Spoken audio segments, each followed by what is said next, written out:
People's Urban Land and Agrarian Reform. And also joining with us today, we have from Letran de Davao Incorporated Drum and Bugle Corps.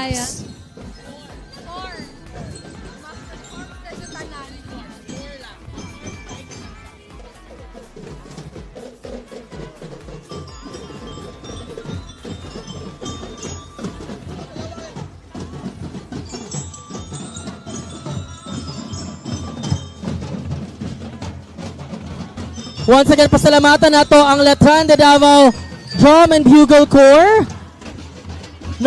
Non-competing entry sila karon, no? Pero guwapo gyapon kailang performance kay ginapakita sa atua. Of course, kauban ang mga estudyante magtutudlo og mga ginikanan. Yes. Ayan, daghan kayong salamat, ma'am and sir.